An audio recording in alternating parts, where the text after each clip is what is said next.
मैं दोबारा ये वाली बात यहाँ पे कोट कर रहा हूँ बच्चे, कि अगर किसी पेशेंट की आपने रीनल रिप्लेसमेंट थेरेपी की है और वह एक्यूट किडनी इंजरी का पेशेंट था, तो ऐसा भी हो सकता है कि अगर वो ठीक हो जाए तो आप उसको डायलिसिस की जरूरत ना पड़े।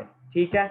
उसके बाद देखें बच्चे, अगर पेशेंट को रीनल रिप्लेसमेंट थेरेपी की जरूरत नहीं है तो फिर उसके लिए क्या करना चाहिए, ये 5 चीज फैक्टर्स देखिएगा।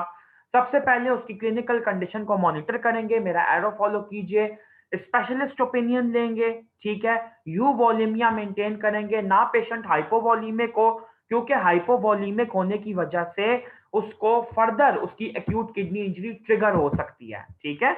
When cardiac output will be decreased, his or her renal arterial blood flow will be decreased, जिसकी वजह से किडनी इंजरी ट्रिगर हो सकती है, एग्रेवेट हो सकती है। और हाइपरवॉलीमिया इसलिए नहीं कर होने देंगे क्योंकि हाइपरवॉलीमिया की वजह से पेशेंट को रेस्पिरेटरी सिम्टम्स आ सकते हैं। ठीक है। उसके बाद लिखा है कि अगर AKI रिजॉल्व हो जाती है तो फिर आप लोग उसके जो बायो और उसकी बायोकेमिकल एबनॉर्मेलिटीज नॉर्मल हो जाती हैं, तो फिर आप उसकी जो प्राइमरी कॉज थी उसको एड्रेस करें कि ये हुई किस वजह से थी। और अगर बच्चे पेशेंट रिस्क पे है क्रॉनिक किडनी डिजीज के लिए, तो फिर उसकी आप रिस्क असेसमेंट करें, रिस्क स्ट्रेटिफिकेशन करें और उसको फॉलो अप का आप कहेंगे।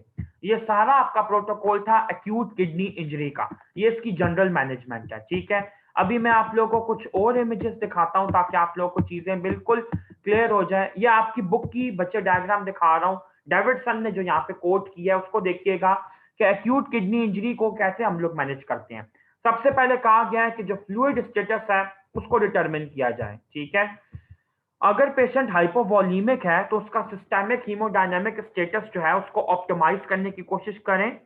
अगर उसका दिल सही काम नहीं कर रहा तो इवन उसको आइनोट्रोपिक ड्रग्स भी आप दे सकते हैं। और आपको ये पता होना चाहिए बच्चे के आइनोट्रोपिक ड्रग्स में कॉमनली क्लिनिकल प्रैक्टिस में कौन सी तीन यूज की जाती हैं, एड्रीनलिन, ठीक है, डोपामीन और डोब्यूटामीन। अगर पेशेंट यू वॉल्यूमिक हो चुका है तो फिर बच्चे आप लोग ये देखें कि उसका जो यूरिन आउटपुट है वो कितना है, उसके यूरिन आउटपुट के अकॉर्डिंग उसका फ्लूइड इनटेक आप रखेंगे और जो उसको इनसेंसिबल लॉसेस हो रहे हैं स्किन से उनको मॉनिटर करेंगे। ठीक है। इनसेंसिबल लॉसेस क्या होते हैं, जैसे ब्रीदिंग के दौरान हमारा मॉइस्चर लूज होता है, मॉइस्चर अंदर भी जाता है, मॉइस्चर लूज भी होता है एक्सपायर करने पे। इसके अलावा स्वेट के थ्रू हमारा जो इनसेंसिबल लॉस हो रहा होता है, इन सारे लॉसेस को मिला मिलू के आप लोग उसका वॉल्यूम कैलकुलेट करेंगे जो रिक्वायर्ड होगा उसका फ्लूइड स्टेटस मेंटेन करने के लिए। अगर पेशेंट ऑलरेडी फ्लूइड ओवरलोड के अंदर है तो उसको डायूरेटिक्स प्रेस्क्राइब करेंगे। यहां से आपका एमसीक्यू स्टार्ट होता है कि which one of the following is the diuretic of choice in cases of acute renal failure in a patient with fluid overload। तो आप कहेंगे furosemide. Loop diuretics are the drug of choice, are the diuretics of choice, ये आपको याद होना चाहिए। उसके बाद बच्चे नेक्स्ट यहाँ पे देखें कि कैल्शियम रेजोनियम आप दे सकते हैं पेशेंट को। ठीक है। उसके मायोकार्डियम को स्टेबलाइज करने के लिए। बच्चे बात बेसिकली ये है कि किडनी फेलियर के केस के अंदर हाइपरकैलेमिया डेवलप हो जाता है। ठीक है। मैं दोबारा ये वाली बात कर रहा हूँ, गौर से सुनिएगा। आप लोगों को जो मेरा एसिड बेस का लेक्चर मिलेगा अभी थोड़ी देर बाद, उसके अंदर आपको ये वाले पॉइंट्स बिल्कुल क्लियर हो जाएंगे कि हम लोग इस केस में कैल्शियम रेजोनियम क्यों दे रहे हैं। बच्चे ये देखें कि जब भी पेशेंट को किडनी फेलियर होता है तो वो पोटाशियम को एक्सक्रीट नहीं कर सकता, तो बॉडी के अंदर ब्लड में पोटाशियम का लेवल राइज करता है और हाइपरकैलेमिया डेवलप कर जाता है। उस हाइपरकैलेमिया की वजह से पेशेंट को इरिथमियाज हो सकते हैं। ठीक है। और उसकी सडन डेथ हो सकती है। उन पोटाशियम के लेवल्स को नॉर्मल करने के लिए हम लोग बच्चे, जहां पे मेरा एरो है कैल्शियम रेजोनियम जहां पे लिखा है, हम ऐसे कुछ रेजन्स देते हैं। resins are substances that bind ions या any other substance। ठीक है। तो बेसिकली कैल्शियम रेजोनियम या सोडियम पॉलीस्टायरीन सल्फोनेट, ये दो आपके रेजन्स हैं जो कि मैं आपको हाइपरकैलेमिया की मैनेजमेंट में भी बताऊंगा, जो दोनों हम लोग इस्तेमाल करते हैं हाई लेवल्स ऑफ पोटेशियम को डील करने के लिए। ओरली देते हैं पेशेंट को यूजुअली, ये जब वो इन्हें खाता है तो पोटेशियम जितना भी होता है वो बाइंड कर लेता है इंटेस्टाइन में उसको और एक्सक्रीट करवा देता है। आईवी भी दे सकते हैं। ठीक है। दोनों की अलग अलग इंडिकेशंस हैं। तो पोटेशियम के लेवल कंसिक्वेंटली कम हो जाएंगे तो पेशेंट को हाइपरकैलेमिक सिम्टम्स नहीं आएंगे। ये सारी बातें बच्चे आपको क्लियर हो जाएंगी जब अभी थोड़ी देर बाद मैं आप लोगों को वो लेक्चर प्रोवाइड करूंगा। उसके बाद बच्चे ये देखें कि अगर पेशेंट ऑलरेडी एसिडोटिक है तो उसको बाय कार्ब देने की कोशिश करेंगे, ठीक है। अगर एच आयंस का लेवल बहुत ज्यादा है, मैंने आपको यही बताया था कि सिवियर एसिडिटी हम लोग कहते ही बेसिकली इसको हैं जब पीएच 7 से कम हो जाए, ठीक है। नॉर्मल रेंज जो पीएच किया है that is 7.35 to 7.45, that is a basic physiological pH. उसके बाद देखें कि जितनी भी नेफ्रोटॉक्सिक ड्रग्स वो ले रहा है, फॉर एग्जांपल किसी इंफेक्शन को ट्रीट करने के लिए जेंटामिसिन ले रहा है, दैट इज एन अमाइनोग्लाइकोसाइड, या किसी ओनिकोमाइकोसिस को ट्रीट करने के लिए फॉर एग्जांपल दे रहा हूं एम्फोटेरिसिन बी ले रहा है, यूजुअली ओनिकोमाइकोसिस के लिए ये नहीं देते, एग्जांपल दे रहा हूं एंटी फंगल ले रहा है ये वाली, तो ये दोनों पोटेंशियली नेफ्रोटॉक्सिक हैं, आप इनको फिल फोर रुकवा देंगे, ठीक है। इसके अलावा उसकी न्यूट्रिशनल सपोर्ट को वो करेंगे, एनहांस करेंगे, साथ ही साथ उसको पीपीआई देंगे। बच्चे जब भी बॉडी में किसी भी किस्म का स्ट्रेस होता है, एसिड की सिक्रीशन ज्यादा हो जाती है, उस एसिड की सिक्रीशन को रोकने के लिए हम लोग पीपीआई देते हैं। लेकिन यहाँ पे एक दूसरा रीजन ये भी है कि हाइपर यूरिमिया के केसेस के अंदर अपर जीआईटी ब्लीडिंग ट्रिगर हो सकती है, ठीक है, तो इसमें भी हम लोग पीपीआई देते हैं। इसके अलावा उसको इंटरकरेंट इन्फेक्शन उसके देखेंगे कि कहीं उसको कोई और इन्फेक्शन जो है वो ट्रिगर ना हो जाए, उसके लिए हम लोग प्रोफाइलैक्टिक एंटीबायोटिक जो कि रीनली सेफ होंगी वो भी हम लोग प्रेस्क्राइब करेंगे, ठीक है। और साथ ही साथ बच्चे यूरिनरी ट्रैक्ट ऑब्स्ट्रक्शन के केस को, अगर यूरिनरी ट्रैक्ट ऑब्स्ट्रक्शन यानी कि आप कह लें कि पोस्ट रीनल ये एक्यूट किडनी इंजरी है, तो उसको उसकी जो हमें सिम्टोमेटिक मैनेजमेंट होगी वो भी करना होगी, ठीक हो गया। ये था बच्चे आपका एक्यूट रीनल फेलियर या एक्यूट किडनी इंजरी का टॉपिक।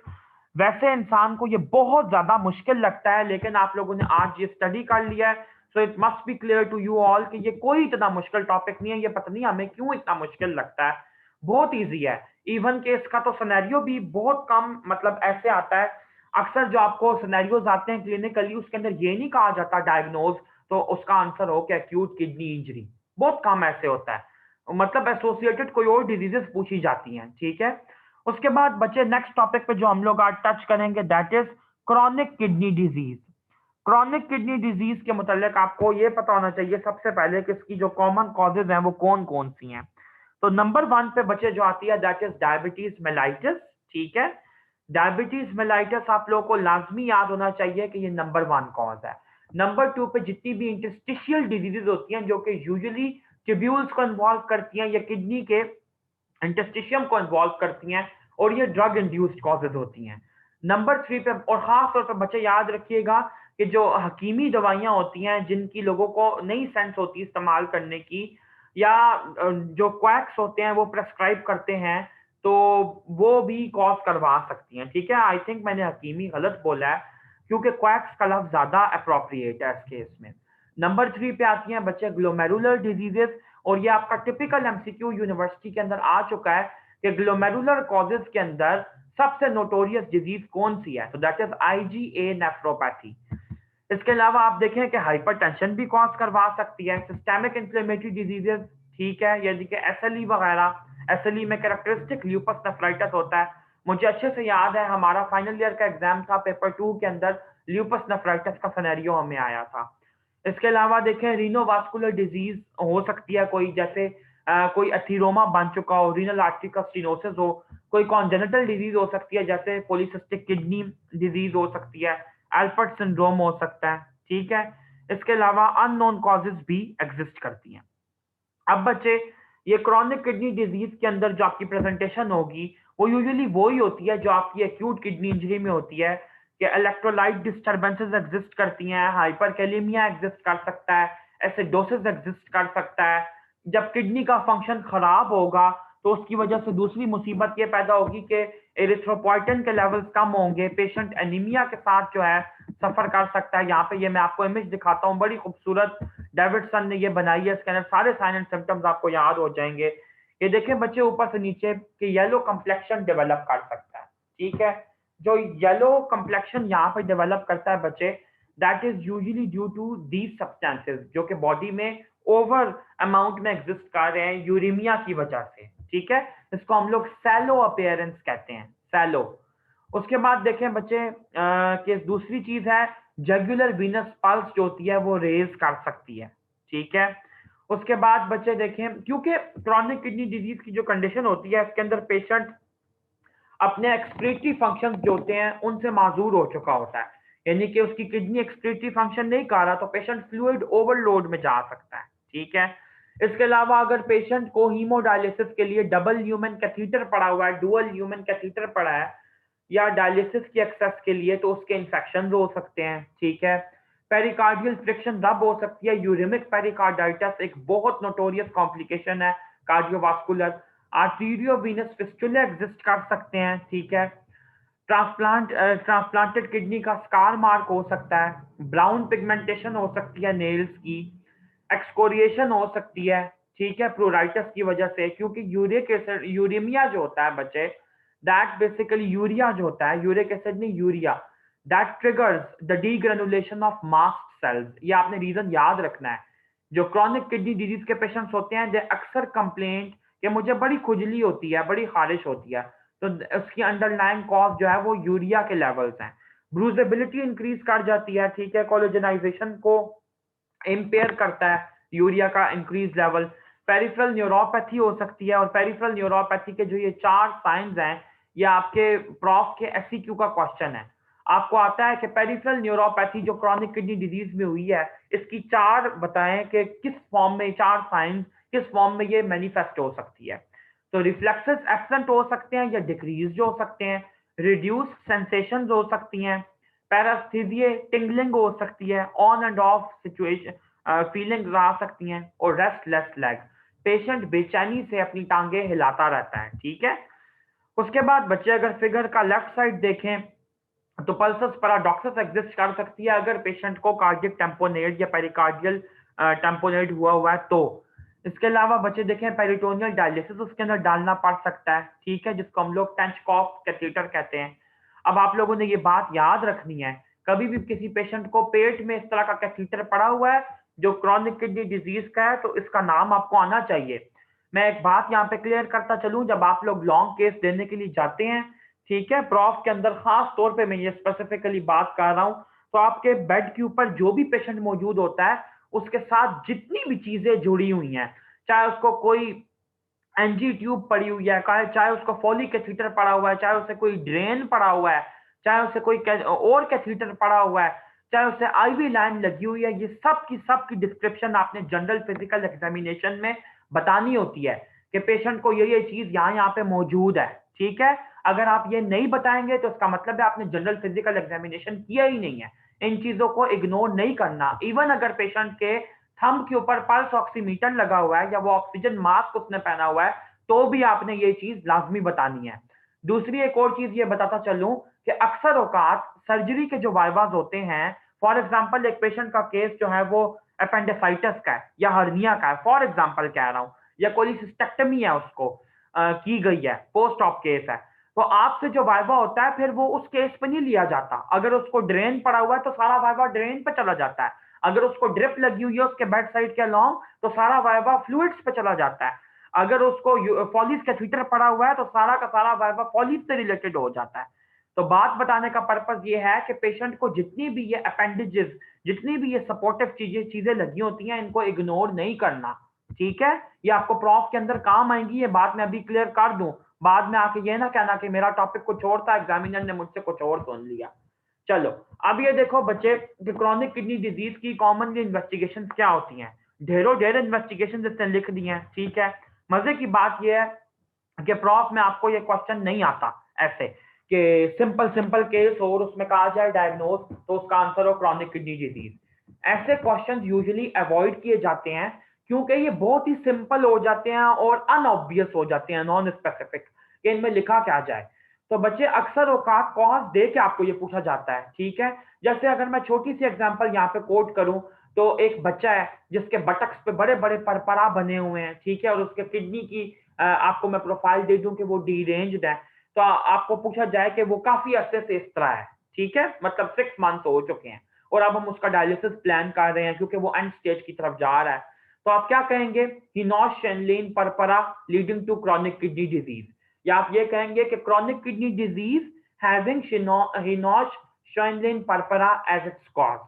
ठीक है, यानी कि ये वाली बात बताने का पर्पस है कि सिर्फ आपको ये सिनेरियो नहीं दिया जाता कि एक पेशेंट है, उसको बैठे बिठाए बगैर किसी वजह के उसका किडनी का फंक्शन डिरेंज हो गया है तो डायग्नोज करें और आप लोगों का आंसर हो क्रॉनिक किडनी डिजीज। ऐसे नहीं होता, प्रॉपर आपने कॉज जो है वो मेंशन करनी है। ठीक है, प्री रीनल, इंटरस्टिशियल और post renal acute kidney injury की कॉजेस को सोच के मेंशन करना है। तो बच्चे यहाँ पे ढेरों ढेर इन्वेस्टिगेशंस ये दी हुई हैं इसने, जो कुछ इन्वेस्टिगेशंस हैं जो कि यहाँ पे मैं क्लियर करना चाहता हूँ क्योंकि कुछ मेरे अगले लेक्चर्स में क्लियर होंगी, कुछ आपको यहाँ पे।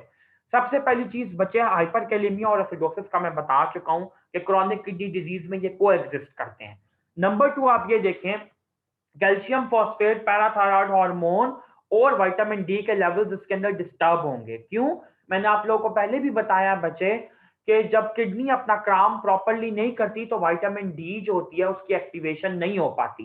जब विटामिन डी की एक्टिवेशन नहीं होगी तो पेशेंट के अंदर कैल्शियम के लेवल्स की डिस्ट्रप्शन आ सकती है, जिसकी वजह से आप ये देखें कि यूजुअली जो रीनल ऑस्टियोडिस्ट्रॉफी होती है, ये बेसिकली इसको हम लोग कहते हैं कि ये सेकेंडरी हाइपर पैराथायरॉयडिज्म के अंदर डेवलप करती है। आपसे कभी भी कोई पूछे सेकेंडरी हाइपर पैराथायरॉयडिज्म क्यों होता है तो उसकी कॉमन कॉज आपकी बुक्स में जो लिखी है वो क्रॉनिक किडनी डिजीज है। ठीक है, उसके बाद बच्चे फुल ब्लड काउंट कराना तो मस्ट है। क्यों? क्योंकि पेशेंट का एनीमिया आपने फाइंड आउट करना है और ये रीनल एनीमिया होता है। ठीक है, आप लोगों ने ये देखना है कि ये एनीमिया किस वजह से है, क्योंकि क्रॉनिक किडनी डिजीज के पेशेंट में किडनी की वजह से ये होना चाहिए ना, जब एरिथ्रोपोइटिन के लेवल्स कम होंगे। उसके बाद एल्ब्यूमिन के लेवल्स आपने देखने हैं। क्यों? काफी सारे लोग ऐसे होते हैं कि जिनकी किडनी के अंदर डैमेज इतना ज्यादा हुआ होता है कि उनको एल्ब्यूमिनूरिया हो रहा होता है। ठीक है, दूसरी एक वजह यह भी बन सकती है कि क्रॉनिक किडनी के पेशेंट जो हैं वो ऑलरेडी उनकी कॉज ही ऐसी है, जैसे वो मेल नरिशमेंट का शिकार है, किसी इंफ्लेमेटरी डिजीज का शिकार है, तो उनका एल्ब्यूमिन का लेवल कम होगा तो फ्लूइड ओवरलोड भी होगा। ये इस टेस्ट की सिग्निफिकेंस है। उसके बाद बच्चे अगर रीनल अल्ट्रासाउंड की बात की जाए तो रीनल अल्ट्रासाउंड खास तौर पे बहुत ज्यादा इंपॉर्टेंट चीज है रीनोवास्कुलर डिजीज को सजेस्ट करने के लिए। दो तीन बातें यहाँ पे मैं क्लियर करता चलूं, आगे भी बताऊंगा, पहले यहाँ पे नोट कर लो कि जो पेशेंट्स पॉलीसिस्टिक किडनी डिजीज से सफर कर रहे होते हैं, एडल्ट पॉलीसिस्टिक किडनी डिजीज, उनकी किडनीज का जो साइज होता है वो बहुत ज्यादा बड़ा हो जाता है। ठीक है, यूजुअली ये बायलैटरल होती है। ठीक है, लेकिन यूनिलैटरल केसेस भी एग्जिस्ट कर सकते हैं। दूसरी चीज आपने ये याद रखनी है बच्चे कि जो एक डिजीज और है, एक कंडीशन और है जिसको हम लोग कहते हैं renal artery stenosis. Renal artery stenosis के अंदर टिपिकल सिनेरियो ये आता है कि एक बंदे का हमने अल्ट्रासाउंड कराया तो उसकी एक किडनी का साइज तो आ गया हमारे पास 9 to 12 सेंटीमीटर की रेंज में, दैट्स अ नॉर्मल किडनी। लेकिन जो दूसरी किडनी है तो उसका साइज आया 6 सेंटीमीटर एंड दैट्स पैथोलॉजिकल। तो किडनी की जो लेंथ है ये आपको पता होनी चाहिए। मैंने अभी नॉर्मल रेंजेस इसकी बोल भी दी। ठीक है, तकरीबन 9 से लेके 13 सेंटीमीटर तक का आ जाता है। डिफरेंट बुक्स में डिफरेंट वैल्यूज कोटेड है according to different races that exist on earth. तो बच्चे अब आपको ये बात ये क्लियर होनी चाहिए कि किडनी के जो साइज है ये देख के आप बताते हैं कि किडनी की कौन सी बीमारी है। अगर दोनों किडनीज बहुत ज्यादा बड़ी हुई हैं अपनी नॉर्मल रेंज से तो पॉलीसिस्टिक आप सस्पेक्ट करेंगे। ये जो वैल्यू है इसको क्लिनिकल एग्जामिनेशन में और खास तौर पे बच्चे आपने अपने क्लिनिकल सिनेरियोज में एग्जाम में इग्नोर नहीं करना। दूसरी बात बच्चे ये कि अभी जब मैंने सिनेरियो बताया रीनल आर्टरी स्टेनोसिस का तो उसके अंदर डायग्नोस्टिक बात यही निकली कि एक किडनी बिल्कुल नॉर्मल साइज की रेंज में आ रही है लेकिन दूसरी किडनी का साइज बहुत कम हुआ है। क्यों?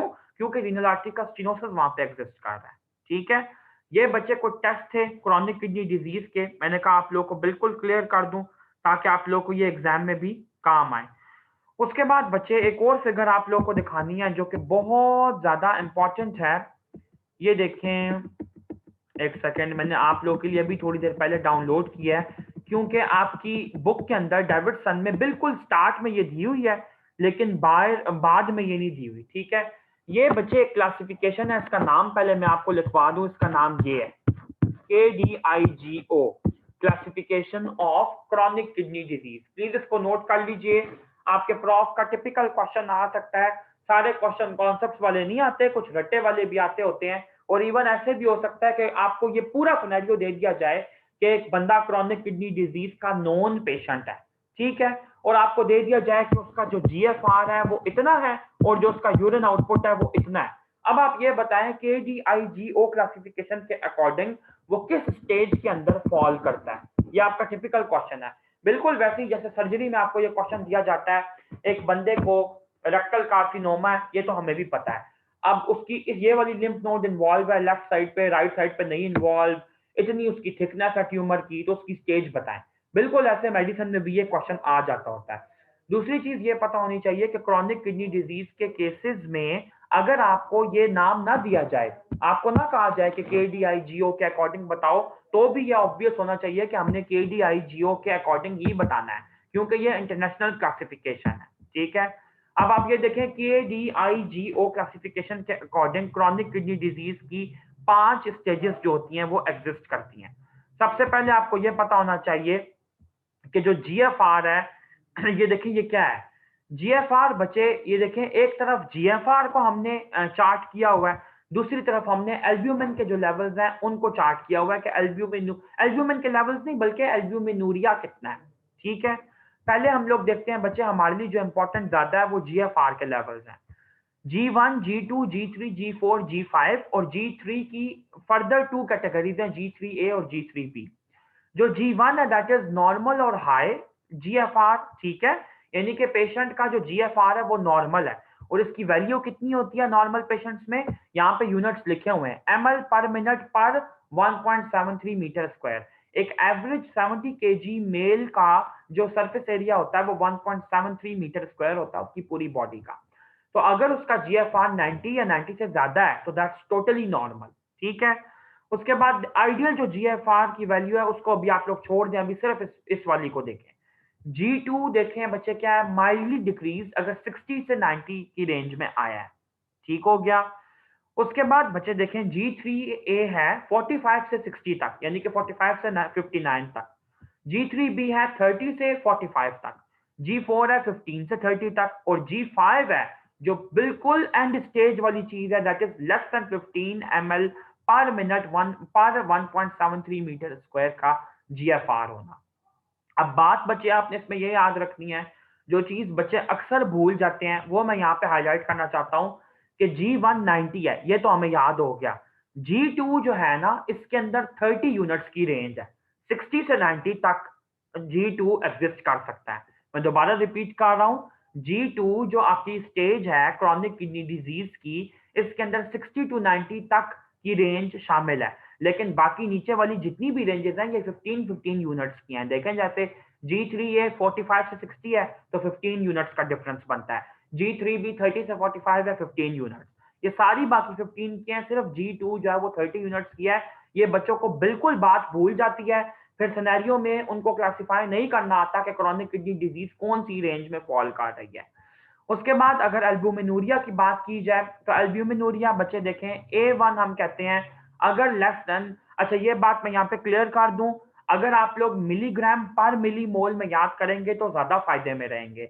आपके प्रॉफ के अंदर और आपके क्लिनिकल सिनेरियोज में और इवन USMLE की बुक्स में भी मैंने ये चीज देखी है कि यूजुअली एल्ब्यूमिनूरिया जो है वो मिलीमोल में कोट किया जाता है, मिलीग्राम पर ग्राम में नहीं कोट किया जाता। इसलिए मेरे लिए मैं आपको यही कहूंगा कि प्रेफर्ड वैल्यू आपके लिए यही होनी चाहिए। पता बेशक दोनों याद एक कर लें, A1 होती है बच्चे 3 मिलीग्राम पर मिलीमोल से कम अगर एल्ब्यूमिन एक्सक्रीट हो रही है। A2 है 3 से 30 मिलीग्राम पर मिलीमोल तक एक्सक्रीट हो रही है, और A3 है 30 से ज्यादा अगर एल्ब्यूमिन एक्सक्रीट हो रही है किडनी से एबनॉर्मली। ठीक है, अब आपके माइंड में ये सवाल आएगा कि हमें ये क्वेश्चन आएगा कैसे। जब हमें क्वेश्चन आएगा तो हमने G लिखना है या A लिखना है, ये चीज यहाँ पे मैं बच्चे बिल्कुल क्लियर करता चलूं। जब आपको क्रॉनिक किडनी डिजीज का सिनेरियो दिया जाता है वहां पे स्पेसिफिकली मेंशन कर दिया जाता है। फॉर एग्जांपल मैं कहता हूं कि अगर एक पेशेंट है, उसका जो GFR है वो आ रहा है तकरीबन 75 ml पर मिनट पर 1.73 मीटर स्क्वायर।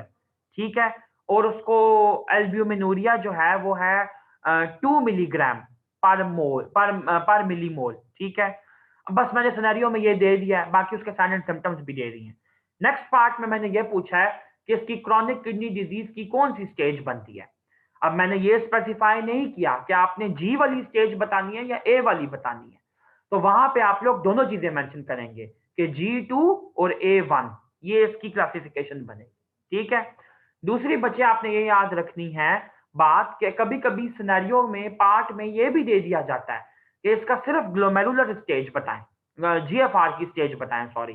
तो आप लोग कहेंगे सिर्फ G2, फिर वहां पे आपको ए वाली मेंशन करने की कतन जरूरत नहीं है। ठीक है। ये थी बच्चे आपकी पूरी की पूरी स्टेजिंग इसकी।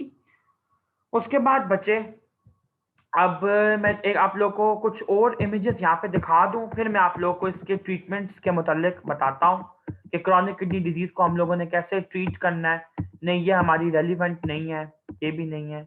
ये सबसे पहले बच्चे ये देखें, जो मैं आप लोगों को इंपॉर्टेंट टेबल्स हैं डेविडसन के वो बता दूं जो क्रॉनिक किडनी डिजीज के साथ एसोसिएटेड है, फिर हम आगे चलते हैं।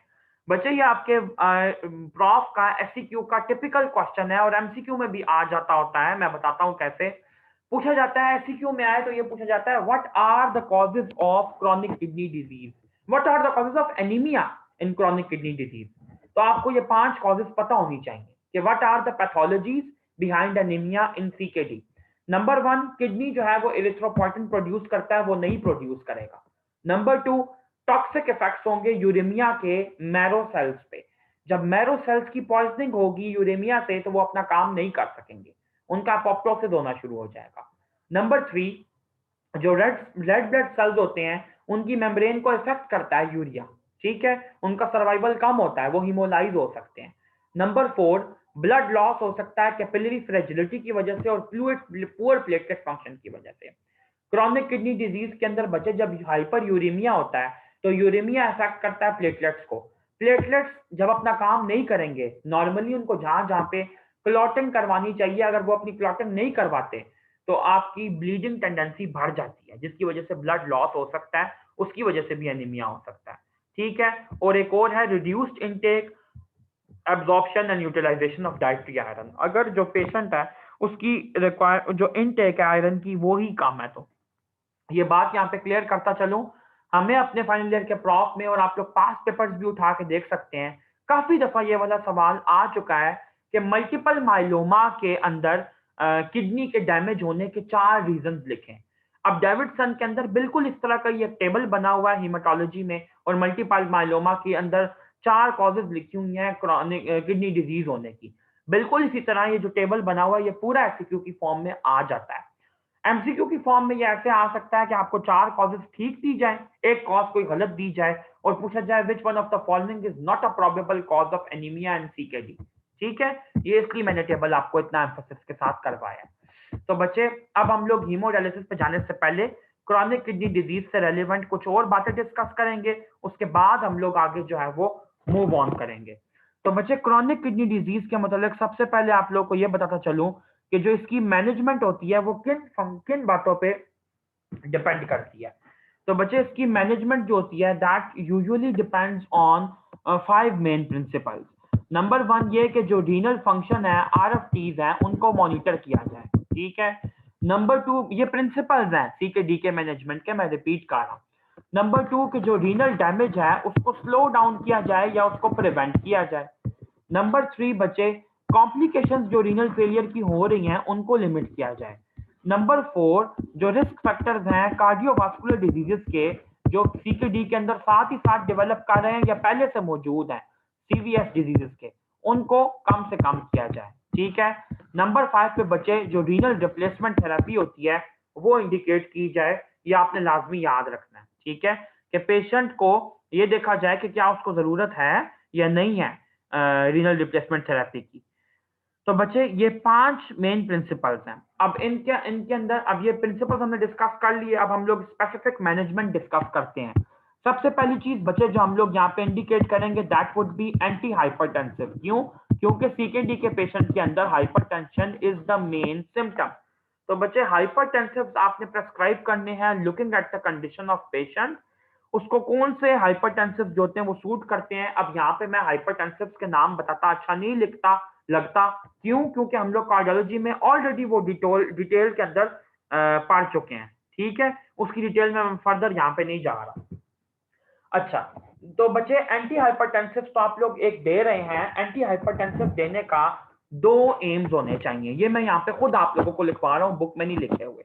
2 एम्स कौन कौन से? एक तो ये कि वो बीपी को कम करें, दूसरा ये कि वो प्रोटीनूरिया को कम करें। अगर आप लोगों को याद हो तो फार्माकोलॉजी के अंदर बिग कैट्सन के अंदर आप लोग ये लाइन पढ़ के आए हुए हैं कि जो आपके एंजियोटेंसिन कन्वर्टिंग एंजाइम इनहिबिटर्स होते हैं, ये इस वजह से बहुत ज्यादा यूजफुल हैं क्योंकि ये ग्लोमेरुलर या बोमेंस कैप्सूल से प्रोटीनूरिया को कम करते हैं। याद रखिएगा ये वाली बात, मैं रिपीट कर रहा हूं कि जो आपके एंजियोटेंसिन कन्वर्टिंग एंजाइम के इनहिबिटर्स होते हैं वो प्रोटीनूरिया को कम करते हैं, तो आपको यूजुअली ये प्रेस्क्राइब करने चाहिए। ठीक है, इसके अलावा बच्चे जो एल्डोस्टेरोन रिसेप्टर ब्लॉकर्स होते हैं आप लोग ये भी प्रेस्क्राइब कर सकते हैं, लेकिन अगर इनकी कॉन्ट्राइंडिकेशंस एग्जिस्ट नहीं करती तो ही आप लोग ये प्रेस्क्राइब करेंगे। अभी उनकी डिटेल में जाने की जरूरत नहीं है, वो फिर एक क्लिनिशियन की बात बन जाती है कि आपने उसके अंदर क्या क्या कॉन्ट्राइंडिकेशंस देखनी है और कौन सी नहीं देखनी। ठीक है, फिलहाल आप लोग बस इतना ये याद रखें। अच्छा, उसके बाद बच्चे नेक्स्ट स्टेप पे जो आपको मैनेजमेंट करनी चाहिए that would be of complications, जो कि स्पेसिफिक कॉम्प्लिकेशंस डेवलप कर रही हैं। अब सीकेडी के पेशेंट में जो सबसे इंपॉर्टेंट आयनिक कॉम्प्लिकेशन डेवलप कर सकती है that is going to be hyperkalaemia. Hyperkalaemia को मैनेज करने के लिए जो मेरा अगला लेक्चर होगा एसिड बेस बैलेंस पे रिकॉर्डेड फॉर्म में, वो आप लोग सुनेंगे। मैं वहां पे उसकी मैनेजमेंट यहाँ पे उसकी नहीं बता रहा। नंबर 2 बच्चे, जो आपका एसिड बेस की डिस्टरबेंस है उसको आप लोग करेक्ट करेंगे। जितना एसिडिटी को कम कर सकते हैं, नॉर्मलाइज कर सकते हैं, उतना आप लोग कर लेंगे इसके अंदर। ठीक हो गया। जो एनाइन गैप मेटाबॉलिक एसिडोसिस होता है उसको करेक्ट करने की कोशिश करेंगे। उसकी जो डिटेल है बच्चे वो भी मैं यहाँ पर डिस्क्राइब नहीं कर रहा, मेरे अगले लेक्चर में ये सारे आंसर्स आप लोगों को मिलेंगे। उसके बाद बच्चे एक चीज यहाँ पे क्लियर कर दूं, एक इंपॉर्टेंट पॉइंट यहाँ पे नोट करें कि क्रॉनिक किडनी डिजीज के पेशेंट में जो बायकार्बोनेट आयन होता है that is basically an alkaline ion ना, तो इसके लेवल्स कम से कम 22 मिलीमोल पर लीटर होने चाहिए। ठीक है, क्रॉनिक किडनी डिजीज के पेशेंट में। उसके बाद बच्चे ये देखें कि अगर जो पेशेंट है वो सफर कर रहा है एनीमिया से, ठीक है, तो एनीमिया के ट्रीटमेंट देने के लिए आप लोग 2 चीजें करेंगे। एक तो ये कि उसको एरिथ्रोपोइटिन के ऊपर डालेंगे। ठीक है, एरिथ्रोपोइटिन का रेजिमेंट फॉलो करेंगे कि उसको एरिथ्रोपोइटिन जाया करे। ठीक हो गया। नंबर 2 बच्चे आप ये करेंगे कि एरिथ्रोपोइटिन तो आप दे रहे हैं, लेकिन एरिथ्रोपोइटिन तभी एक्ट करेगा ना जब आपकी बॉडी में आयरन जाएगा। आयरन जाए बगैर तो वो कर ही नहीं सकता है। तो आपने साथ ही साथ उसका जो डाइटरी आयरन होता है उसको भी इनकरेज करना है। उसके बाद बच्चे एक याद रखिएगा एक और बात, आपका टिपिकल एमसीक्यू का क्वेश्चन है कि क्रॉनिक किडनी डिजीज में कितना हीमोग्लोबिन हमारा टारगेट होता है। ठीक है, ये आपका टिपिकल एमसीक्यू है। तो 10 ग्राम पर डेसीलीटर से लेके 12 ग्राम पर डेसीलीटर तक अगर हीमोग्लोबिन हो जाता है दैट्स मोर देन इनफ। हमें यूजुअल रेंजेस जो होती हैं मेल के लिए 14 टू 18 और फीमेल के लिए 12 टू 16 वो फॉलो नहीं करनी होती इसके अंदर। अच्छा जी, उसके बाद आप लोग एक और चीज याद रखिएगा कि जो क्रॉनिक किडनी डिजीज में डेवलपमेंट होती है इस चीज की, बोन डिजीज की डेवलपमेंट हो जाती है, तो अगर सेकेंडरी हाइपर पैराथायरॉयडिज्म हो जाए तो फिर आप लोग सेकेंडरी हाइपर पैराथायरॉयडिज्म को ट्रीट करेंगे। ठीक है, सेकेंडरी हाइपर पैराथायरॉयडिज्म के लिए वो सारे आप लोग एनालॉग यूज कर सकते हैं जो कि पैराथायरॉयड हार्मोन के एक्शन को कम करें। क्यों? क्योंकि अगर severe secondary para hyperthyroidism develop कर गया तो उसकी वजह से नेफ्रोकैल्सिनोसिस भी डेवलप कर सकता है, किडनी के अंदर स्टोन्स की प्रेडिस्पोजिशन बन सकती है। उसके बाद बच्चे ये याद रखिएगा कि जो अक्सर पेशेंट होते हैं उनके अंदर कार्डियोवास्कुलर डिजीजेस जो होती हैं वो भी डेवलप कर जाती हैं जो कि सीकेडी के पेशेंट्स होते हैं। तो आपने एथीरोस्क्लेरोटिक मॉनिटरिंग भी करनी है कि पेशेंट को किसी भी जगह पे कोई क्रिटिकल स्टेनोसिस तो डेवलप नहीं हो रहा एथीरोस्क्लेरोसिस की वजह से। नंबर 2 ये कि अगर पेशेंट जो है वो डायबिटिक है, हाइपरटेंसिव है, उसकी कोमॉर्बिडिटीज एग्जिस्ट करती हैं, तो उसको आप लोग एंटी हाइपरलिपिडेमिक्स जो होंगी वो भी प्रेस्क्राइब करेंगे। ठीक है, स्टैटिन्स वगैरह आप लोग दे देते हैं उनको ताकि उसका लिपिड्स के लेवल जो होते हैं वो कम हो जाएं। तो बच्चे एक चीज तो आपको यहाँ से बिल्कुल क्लियर हो गई कि जो आपका क्रॉनिक किडनी डिजीज की जितनी भी मैनेजमेंट है वो सारी सिम्टोमेटिक है। मुझे काफी सारे बच्चों का ये मैसेज आया कि क्रॉनिक किडनी डिजीज बड़ा मुश्किल है, समझा दें, बड़ा मुश्किल है। वैसे मुझे कभी भी वो मुश्किल नहीं लगा।